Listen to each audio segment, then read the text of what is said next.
down, you just gotta put your foot off the gas. However, just like a Corvette, the engine is in the back and it's actually pretty big, at 1,800cc. The car has a bunch of buttons on the center console, main cabin lights, running lights, and even a windshield wiper. I thought the windshield wiper was just there for decoration, until we actually drove this thing. I can't see anything. Where's the windshield wiper? To be honest, you get less wet than when you're on a jet ski, and you stay dry the majority of the time.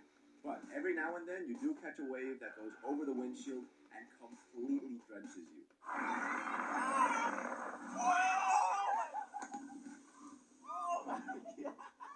The car even has a radar and GPS installed in the middle in case you get lost. This Aqua Corvette doesn't have any functional doors, so the only way of getting in is stepping directly on the seats. Can you imagine stomping on a real Corvette seats to get in? The car drives on most highways around the world, if it could drive on land. This car isn't actually amphibious. The car has wheels, but they don't move.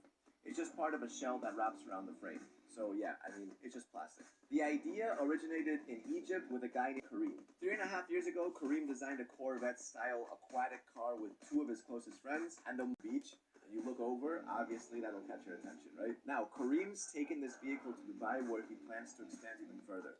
Future plans include a truck, a Bugatti, and an Aston Martin. All will be driven on the water just like this one. I'm excited to see what the truck looks like because that'll be pretty cool. Now, there have been real amphibious vehicles in the past, like the water car Panther, which kind of looks like a Jeep, except you can literally launch straight into the water from the road and back. No problem at all. You also have the Gibbs Quad Ski, which is a little smaller, more like a quad, and it's got retractable wheels, which is actually pretty cool. Kind of like a James Bond gadget, right? And speaking of James Bond, we have the Scuba by Rinspeed, which is a real car that can literally submerge underwater. The drivers have like a scuba tank and oxygen masks that come with the car so that they can continue breathing while driving underwater.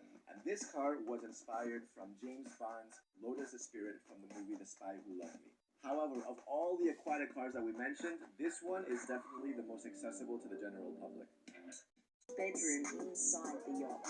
You see all of these Lamborghini lines. If this here looks like the front of an event store, see, like the T, it's so freaking cool, this yacht. Let me show you around. Come on in. So you've got your first sun deck area here, Lamborghini written like there. Now come up to where all the action happens. We'll get back to this, because this right here is so special. Look at this. You've got 3 Lamborghini chairs up the front. Now, what is really quite cool about this is that everything is directly from a supercar. So this is an actual Lamborghini supercar chair. Look at all the carbon fiber.